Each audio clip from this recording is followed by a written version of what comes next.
NBAGrant Hughes at @GT_Hughes National NBA featured columnist March 15, 2019 Gary Dineen, Getty ImagesHalfway through March we're still dealing with the unexpected when formulating the latest edition of NBA Power Rankings.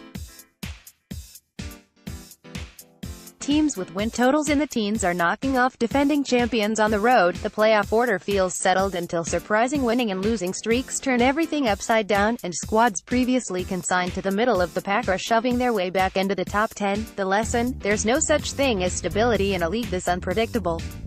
The second lesson: the San Antonio Spurs cannot die. As always, rankings consider full season performance, recent play, advanced metrics and health. Glenn James, Getty Images. Last week's rankings in parentheses .30. New York Knicks 30. The Knicks have lost 7 straight, but at least everyone involved in the tank fest is getting a chance to shine. New York has had a different leading scorer in each of its last 6 games. The list includes Noah Vonleh, Alonzo Trier, DeAndre Jordan, Dennis Smith Jr., Damian Dotson and Emmanuel Mudiay. In other positive, tampering-adjacent news, owner James Dolan is very confident his team's free agency plans will work out. They'd better. .29. Cleveland Cavaliers 29. Cleveland logged its largest margin of victory this season when it took down the Raptors by 25 points Monday. Colin Sexton scored 28 points in that one, part of a 3-game stretch from March 8 to March 12 in which he averaged 27 per contest on 58.2% shooting. Even more encouragingly, he drilled 11 of his 19 three-point tries during that hot streak.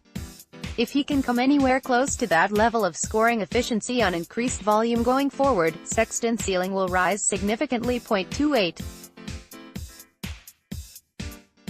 Chicago Bulls 24. Tuesday's loss to the Lakers officially eliminated the Bulls from the playoffs, but there's a lot to like about the team's outlook.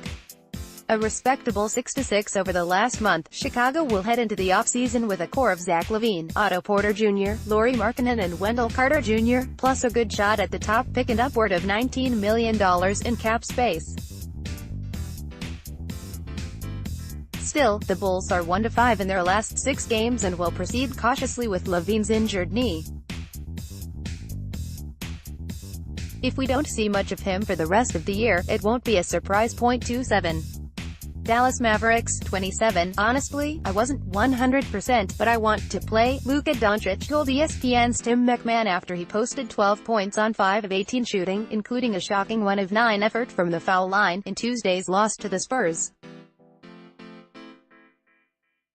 It's a laudable mindset for a young player, but the Mavs have no incentive to push him with zero playoff hope in lottery odds that need improving. Of course, robbing the public of performances like Thursday's, in which Doncic crammed home what was game-winning dunk against the Nuggets until Nikola Jokic's buzzer beater one-upped it, would be cruel. Dallas is 1-12 in its last 13 games, but Doncic means there'll always be a reason to watch. .26. Phoenix Suns 28. Well, you can't leave the Suns ranked in the bottom 3 when they've got a winning record in March and shocking victories over the Bucks and Warriors less than a week apart. Devin Booker pasted the Warriors for 37 points and 11 assists in Sunday's 115-111 stunner, and DeAndre Ayton is stringing decent defensive stretches together more often as the season winds down. Organizational dysfunction remains the prevailing narrative, but the blossoming talent is undeniable. Before anyone gets too excited, keep in mind Phoenix is still a 16-win team. Nathaniel S. Butler, Getty Images 25. New Orleans Pelicans 21. Frank Jackson had a pair of 20-point performances this week, and Elfrid Payton posted back-to-back triple-doubles against the Hawks and Bucks. But New Orleans has still lost 4 straight. With Jrue Holiday's abdominal strain set to be re-evaluated early next week, it feels like the Pelicans will shut him down for the season. Unless you're into the charade of watching Anthony Davis log 3 perfunctory 6-minute stretches a night, you can tune this team out. .24. Memphis Grizzlies 26. Winners in 3 of their last 4, the Grizzlies have a real chance at keeping the top 8 protected pick they owe to the Celtics.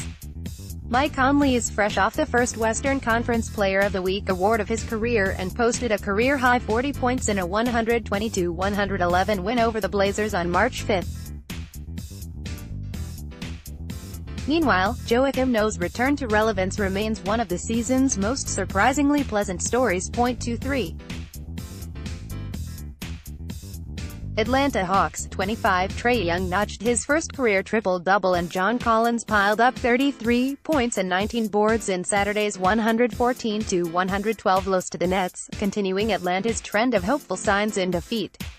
The Hawks finished a 2-1 week with wins over New Orleans and Memphis, pumping in 132 points against a Grizz defense that's ranked in the top 3 since Feb.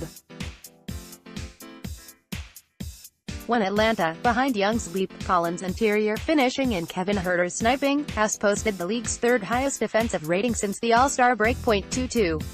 Los Angeles Lakers, 20, since downing the Rockets on Feb. 21 in what felt like a post-All-Star, "Okay, we're serious now" declaration. The Lakers are 2-8, with the wins coming against Chicago and New Orleans. LeBron James will be on a minutes restriction. Brandon Ingram is out for the year following a worrisome diagnosis of deep venous thrombosis in his arm. Lonzo Ball is also officially shut down, and basically, our pets' heads are falling off. 21. Charlotte Hornets, 23, Kemba Walker hung 40 on the Rockets, but Charlotte still fell 118-106 on Monday, dropping to a season-worst 7 games under .500. Cody Zeller, Michael Kidd-Gilchrist, Marvin Williams and Nicholas Batum all missed the Houston defeat with injury, yet all's not lost. Charlotte is still somehow within striking distance of the East's 8th spot, and a critical head-to-head meeting with the Heat in Miami looms on Sunday. Garrett Elwood, Getty Images. 20. Washington Wizards, 22, quietly 4-2 in their last 6. The Wizards are undefeated at home in 4 March contests. Bradley Beal scored 21 of his 27 points in the second half of Monday's 121-115 win over the Kings, and Jabari Parker continued his improved play since the deadline trade, turning in several key fourth-quarter buckets during Wednesday's 100-90 victory against the Magic. The Wizards need almost everything to break right if they're going to make up the 3.5 games that separate them from the 8th spot. If they fall short, they can take solace in delivering major blows to each of their last 2 victims' playoff hopes. 19. Orlando Magic, 19, when in pursuit of a playoff spot, it's inadvisable to drop consecutive games to Memphis and Washington. But that's what the Magic did this week, despite the best efforts of Nikola Vucevic, who posted 26 points and 10 rebounds against the Grizzlies, followed by 20 points and 14 boards versus the Wizards. Orlando went into the All-Star break as one of the league's hottest teams, but it's just 5-6 since .18. Minnesota Timberwolves, 18, James Harden will lead the league in scoring by a mile, but Karl-Anthony Towns has put up more points per game than anyone else since the All-Star break, bearded lefties included. His production won't earn Minnesota a playoff spot, but at least rookie Keita Bates-Diop will get a chance to play a bit down the stretch of another lottery season. He came into this rankings session with 35 points on the year and proceeded to put up 30 combined points in wins over Washington and New York this week. The Wolves went 2-2 this week. 17. Sacramento Kings, 16. The Kings needed all of De'Aaron Fox's 30 points to survive on the road against the Knicks on Saturday, but that 102-94 win and another defeat of the Knicks in Sacramento on March 4 represent 2 of their 3 wins since the All-Star break. Their 3-8 mark over the last month dashed hopes of the franchise's first playoff trip since 2006. At least Marvin Bagley, 3, is back from a knee injury. He and Harry Giles, 3, should see ample time together down the stretch, as they figure to be the Kings' front court of the future. 16. Miami Heat, 17. The Heat held a recently formidable Pistons team to just 25 second-half points Wednesday to secure a comfortable 108-74 win, the team's 5th in its last 6 games. During Miami's last half-dozen contests, it owns a plus 10.1 net rating fueled by remarkably balanced scoring. 9 players: Josh Richardson, Kelly Olynyk, Dwayne Wade, Bam Adebayo, Hassan Whiteside, Dion Waiters, Goran Dragic and Rodney McGruder, are averaging between 9.2 and 14.2 points per game during the 5-1 stretch. Though the lack of a star has long been Miami's weakness, we're seeing the benefits of having several quality players as the team shores up its number 8 seed. Gevork Johnsazian, Getty Images 15. Indiana Pacers 13. The Pacers are 2-2 in their last 4 games and have beaten just a single opponent currently in playoff position since Feb. 7. The committee approach, with Bojan Bogdanovic admirably handling a high-usage role in Victor Oladipo's stead, has been a nice story. But Indy faces a punishing road trip that will pit the Pacers against Denver, Portland, Golden State and the Clippers starting Saturday. When it's over, expect to see Indiana sliding down to the 5th seed in the East. 14. Brooklyn Nets 15. Brooklyn capitalized on a favorable slate to win 4 of its last 5 games. The first 3 victories came against Dallas, Cleveland and Atlanta. And while Monday's 103-75 blowout success against Detroit looks impressive, the Pistons were playing their 3rd game in 4 nights. The Nets faced the league's toughest remaining schedule, based on opponent winning percentage. So we'll soon see how real this recent stretch was. 13. Detroit Pistons 14. The basketball writer's Adam Spinella outlined the ways in which Wayne Ellington is unlocking new dimensions in Detroit's attack. Turns out having the poor man's version of J.J. Redick, who sprints around screens, plays an expert handoff game and rises to fire without regard for a defender's proximity, works pretty well when Blake Griffin is handling the ball. Who would have guessed? The Pistons blow the doors off opponents whenever Ellington shares the floor with Griffin, Andre Drummond, Reggie Jackson and Luke Kennard, though the overall offense is still subject to stalling. See 25 second-half points in Wednesday's ugly loss to the Heat. Even after that 34-point whooping, Detroit still owns the top 5 net rating since Feb. 1 and has likely locked down its playoff spot. 12. Portland Trailblazers 9. CJ McCollum shook off his 0 of 7 start to post a 23-point fourth quarter, outscoring the Clippers on his own during the period to produce Tuesday's 125-104 win. The victory gave the Blazers a much-needed 2-0 week after last ranking session's disappointing 1-3 mark. Even with the overall mediocrity of the last 2 weeks, Portland still ranks 2nd in the West in net rating since February. 1. Rodney Hood's nagging hip soreness kept him out of action against the Clips, but he should be available for Friday's meeting with New Orleans, since coming over from the Cavs on Feb. 8. He has averaged 7.8 points in 21.3 minutes, but the Blazers are a ridiculous 14.3 points per 100 possessions better without him on the floor. Maybe they should be extra cautious in bringing him back. 11. Utah Jazz 6. This is a steep drop for the Jazz, who are 3-3 in their last 6 games. But the Clips and Spurs have been far steadier of late, and Utah's most recent trio of wins came against lottery-bound pushovers, New Orleans, Phoenix, and Minnesota. Monday's 98-89 loss to the Thunder exposed the Jazz's lack of shot creators when their point guard depth is depleted by injury, a key factor in their 18th-ranked defense. More than anything, several teams ranked below Utah last week either got key pieces back, logged big wins or were generally hotter. Fortunately for Utah's seeding hopes, it owns the league's easiest remaining schedule. Zach Beaker, Getty Images. Last week, 8. The Thunder are under .500 over the last calendar month, and their defense, once elite, has ranked outside the top 10 since Gen. 1. That's a significant chunk of the season, and if Oklahoma City's play on that end is merely average, it doesn't have enough offense to be considered a serious contender any longer.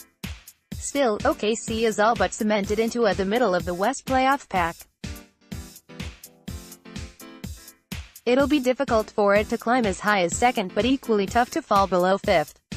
Wednesday's 108-96 win against Brooklyn, which included a comeback from a deficit that grew as high as 17, showcased Russell Westbrook's value as a facilitator. 10 of his 11 assists came after halftime as OKC surged ahead. Also worth noting, Westbrook's three-point shooting remains abysmal on the season, but he's actually increased his accuracy rate in each successive month. At this rate, he'll be knocking down threes at a 40% clip in April. Andrew D. Bernstein, Getty Images. Last week, 10th, the Los Angeles Clippers won 5 straight to reach a season-high 10 games over .500 before they fell in Portland on Tuesday. With a plus 7.4 net rating in March, these guys keep postponing the fade so many expect. With Landry Shamet, 46.9% from deep since joining the team Feb. 6, scorching from the outside and newly minted all-time leading bench scorer Lou Williams dropping 40 spots whenever he feels like it. That long-awaited slide out of relevance may not be coming. Los Angeles is walking the delicate line between winning now and setting itself up to win later, and it may have dealt the crushing blow to the Lakers' playoff hopes with that March 4th victory against its Staples Center co-tenants. Not a bad transition year for the Clippers.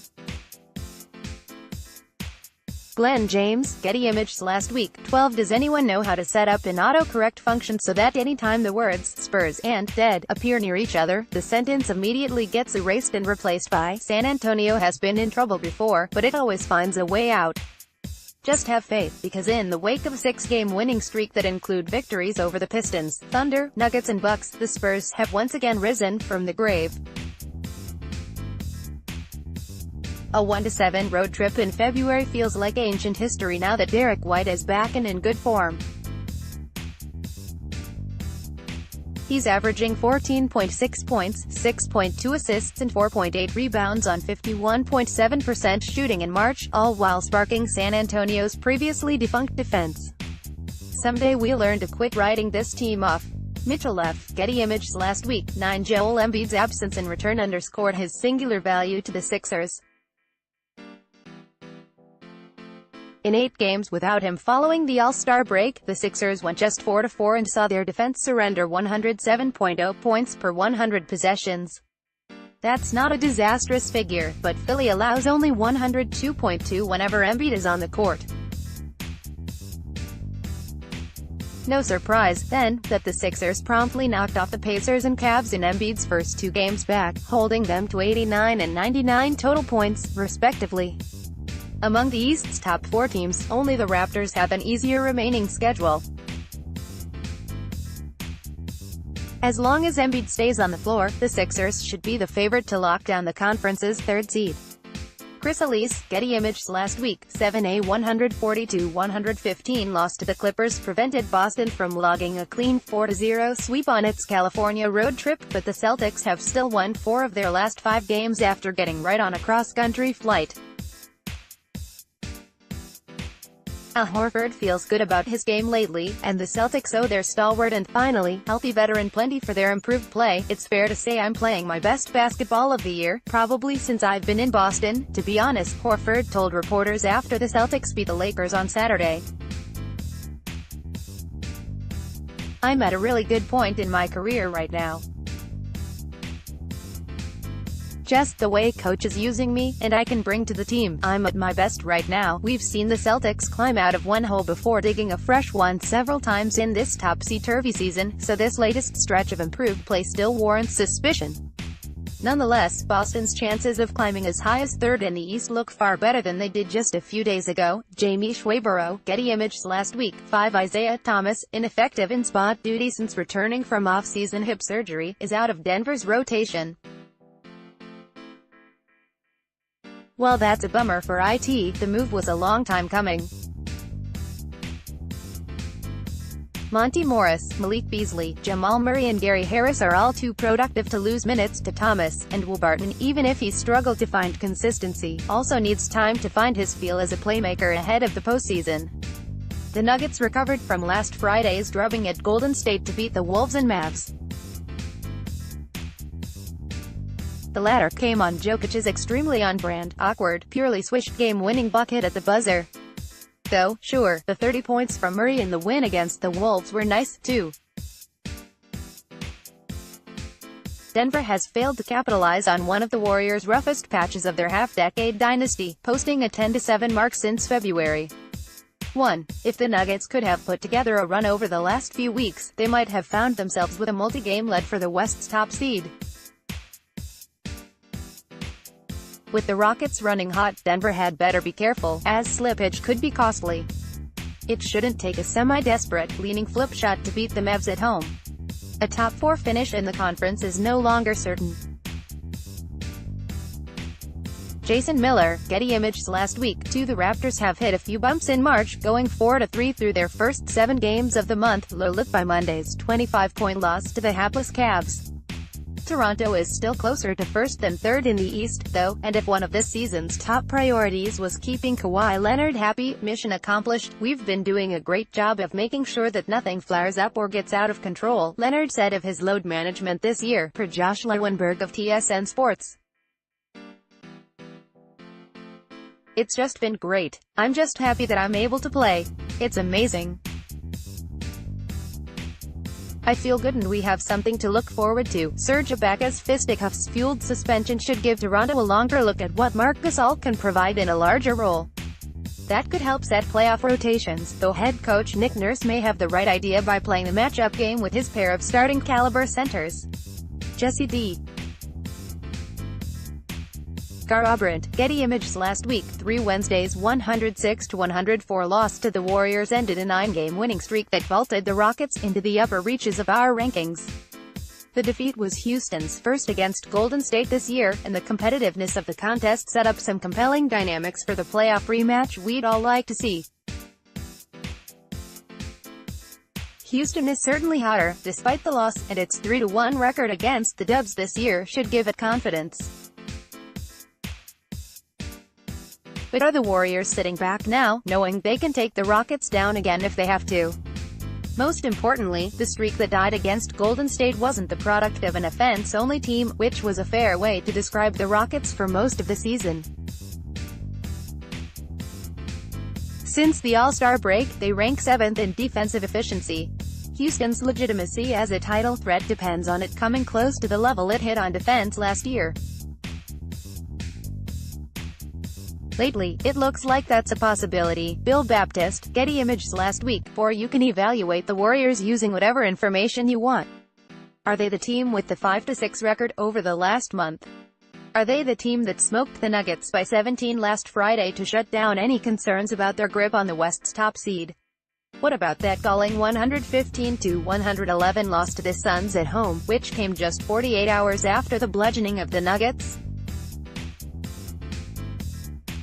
Oh, and what to make of Golden State's spirited, message-sending 106-104 victory in Houston over the scorching Rockets on Wednesday. We're giving extreme weight to that last one, in no small part because it aligns with the well-established idea that the Warriors are better than everyone when they want to be. They took down Houston, previously a winner in 9 straight, without Kevin Durant, and by leaning on DeMarcus Cousins in the post, a new wrinkle Houston had little reason to be wary of ahead of time. Cousins' 27 points, 8 rebounds and 7 assists were part of his most complete effort with Golden State, and they underscored the absurd luxury his presence represents. When one of the greatest scorers of all time is out with an ankle injury, the Warriors can dump the rock into an all-star big man, who usually occupies 4th option status, against the hottest team in the league, and win. The Dubs don't deserve a spot above the Bucks, whose full season resume is unimpeachably superior.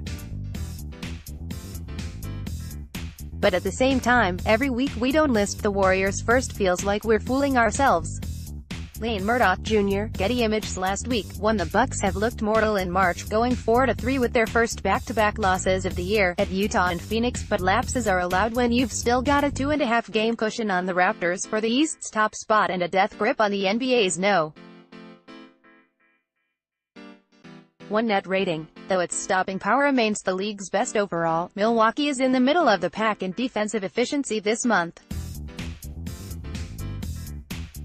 Though there's little reason to worry about the Bucks holding up on that end in the postseason, there are enough positive signs on offense to make up the difference in the unlikely event those struggles persist.